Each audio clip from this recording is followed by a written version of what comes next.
लेकिन नहीं, आज नफरत है, आज जूता फेंका जा रहा है चीफ जस्टिस ऑफ इंडिया के ऊपर, क्योंकि वो दलित है, और ये समाज में जूता फेंका जा रहा है। आज जो है सनातन की बात हो रही है, आज जो है आरएसएस के अपने हेडक्वार्टर में लड़कियां तो छोड़िए, ये सारे रंडुआ जो शादी नहीं किया है, ये सब लड़कियां तो छोड़िए, लड़कियों के साथ तो किया ही, उसका अपमान किया ही, अब तो मर्दों को भी नहीं छोड़ रहे, अब तो लड़कों की नहीं भी छोड़ रहे। तो आपका आदर्श कहां गया, आपका आचरण कहां गया, आपका धर्म कहां गया? आपने कलंकित किया है लोकतंत्र को, आपने कलंकित किया है भारत को, आपने कलंकित किया है समाज को, और कहते हैं कि मैं सबका साथ सबका विकास और सही उद्देश्य लेकर के आदर्श बनाऊंगा, समाज में शांति और सद्भावना होगा। विश्व गुरु ऐसे बनता है भारत, विश्व गुरु ऐसे बनता है सोने की चिड़िया। आपने काली खोज करके, और ऐसे लोगों को जर्नलिस्ट महोदय, ऐसे माफी किस बात का, ऐसे लोगों को, लेकिन आप उस पर एफआईआर नहीं करते हैं।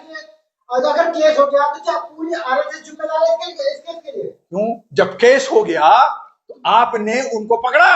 आज जो हरियाणा में पूरन को आपने उसको जो है आत्महत्या कर लिया, उसको जांच करने वाला मांग गया, उसकी बीवी लगातार एक हफ्ता से कह रही है मुझे लाश दो, मैं उसका जो है अपना धार्मिक अनुष्ठान से उसका जला सकूं, तो आपने उसको भी नहीं दे रहे हैं। आप तरह तरह से उत्पीड़ित कर रहे हैं, इस पे राजनीतिक चल रहा है।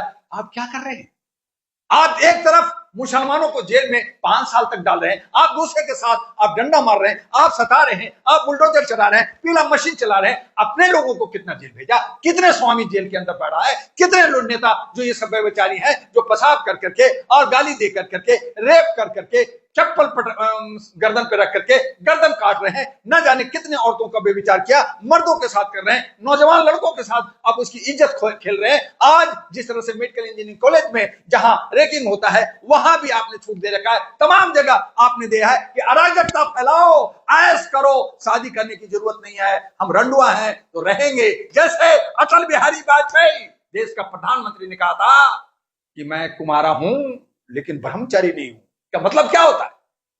ब्रह्मचारी नहीं हूं, इसका मतलब कहीं ना कहीं गलत क्या हो। आज कोई भी नेता ये कहे ना, कहे प्रधानमंत्री, कहे सारे लोग कि मैं कुमारा हूं और ब्रह्मचारी हूं, कहे कि मैं ब्रह्मचारी हूं, लिखे कि ब्रह्मचारी हूं, दे शपथ कि ब्रह्मचारी हूं, तो ये क्या लगता है? हमें नहीं, जनता को दिख रहा है कि ये सब बेविचारी और बलात्कारी, और देश का इज्जत और ईमान और सम्मान, उसको धिक्कार है ऐसे लोगों को। और अब जनता इतनी भटक गई है, इतना जो है भड़क रही है, इतना जनाक्रोश में आ गई है कि आज नहीं तो कल ये ज्वालामुखी फूटेगा। कांग्रेस 70, अरे उसने भी कौन सा किसको जो है दे दिया? उसने क्या हमारा बाबा अम्बेडकर को आगे बढ़ाया? उसने क्या मुसलमानों का हक दिया? उसने क्या दलितों को हक दिया? उसने भी गरीबी बढ़ाया, उसने भी सबका हक खाया। वो भी चोर, ये भी चोर, सारे चोर हैं। इसी चोरी में हमने कांग्रेस को आगे बाहर किया कि चलो एक नया विकल्प बनाते हैं, नया लोगों को लाते हैं, ये लोग ठीक करेंगे। तो जो लोग आए उसने 70 साल में बर्बाद किया देश को, इन्होंने 11 साल में बर्बाद कर दिया देश को।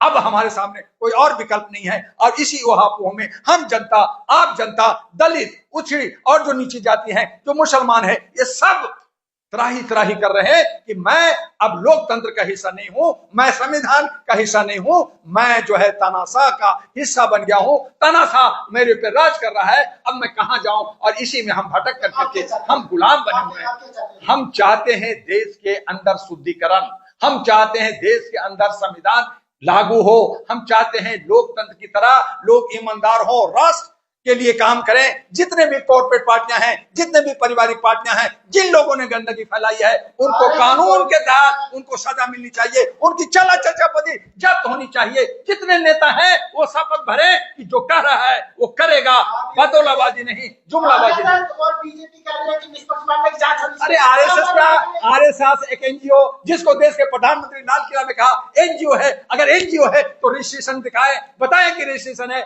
वही जो सरदार पटेल ने उस पे बैन लगा दिया था, आज आरएसएस को आपने गॉडफादर बना दिया है, हाई फाई बना दिया है, आगे बढ़ा दिया है। हम आपने रोज सुबह शाम आरएसएस आरएसएस, अरे आरएसएस एक छोटी सी संस्था है, संस्था की तरह उसको काम समाज के लिए, समाज सुधार के लिए काम करना चाहिए। आपने उसको राजनीति में खींच करके, आपने उसको गॉडफादर बना करके, हम और आप इसके जिम्मेदार हैं। आरएसएस का नाम लेना बंद कीजिए। जो हमारा बीजेपी सरकार है उसको सजा देना चाहिए। जो हमारे जनप्रतिनिधि, जो हमारा नेता चुन कर करके गलत रास्ता पे ले जा रहा है, उनको पटक के मारना चाहिए, उनको इस्तीफा देना चाहिए। तब हमारा देश सुधार आएगा, तब हमारा एक नया विकल्प बनेगा। और उसके लिए 65 करोड़ युवा युवती भारत के अंदर है, वो भी जिम्मेदार हैं जो आवाज नहीं दे रहे हैं। आज मायावती कहती है 5 लाख भीड़ लगाया, मैंने इतना 10 लाख लगाया। अरे एक एमएलए बना नहीं सकते हो, एक एमएलए दे नहीं सकते। और जब आप बैन लगवाना चाहते हैं क्या बैंड? किस बैंड? अरे बैंड नहीं है, मैं तो गुलाम हूं, मैं तो पिंजरे में हूं, मैं तो बंधा हुआ हूं, मैं तो मानसिक गुलाम हूं। कौन सा बैंड?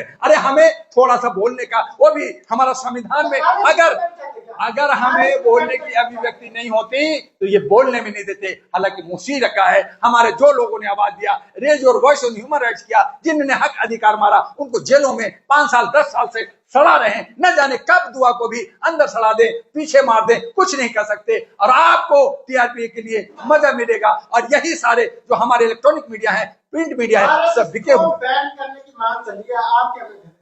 जब बैंड हुआ था सरदार पटेल ने क्या, फिर कांग्रेस ने उसको हवा क्यों दिया, क्यों साथ दिया, उसको खत्म क्यों नहीं कर दिया? तो कांग्रेस भी दोषी। आज भी तो कांग्रेस की आवाज उठा रही है आरएसएस के खिलाफ। अब आवाज उठा रही है क्योंकि सत्ता चाहिए, और जब सत्ता मिल जाएगा तो मेवा चाहिए।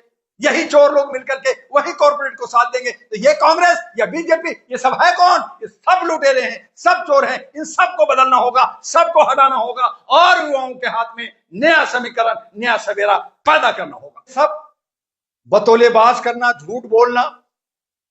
एक केरला का इंजीनियर नंदू, यद्दू नाम है उसका, आनंदू नाम है, पढ़ा लिखा इंजीनियर जो बिल्डिंग बनाता है और दुनिया भर के एयरपोर्ट बनाता है और जो है बाईपास बनाता है। उसके साथ 1-2 दिन नहीं, 4 साल से आरएसएस के हेडक्वार्टर में अमानवीय व्यवहार होता है।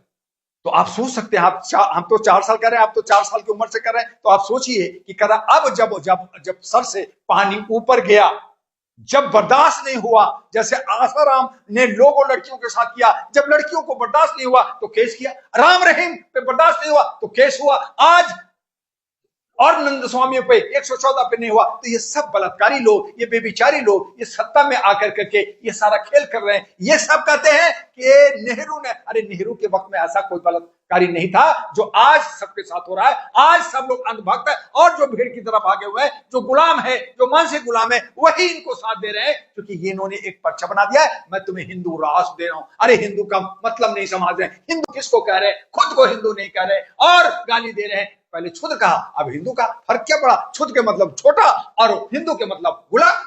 तो आप हमें क्या पूछते रहे? आप मुझे ब्राह्मण बना दो ना, आप मुझे राजपूत कहो ना, आप मुझे कहो ना कि मैं भी समाजवादी हूं, आपको भी हक मिलेगा, आपको भी मंदिर जाना होगा, आप भी मस्जिद में जाओ, आप भी ये सब कुछ कर सकते हो। देखे दिखाए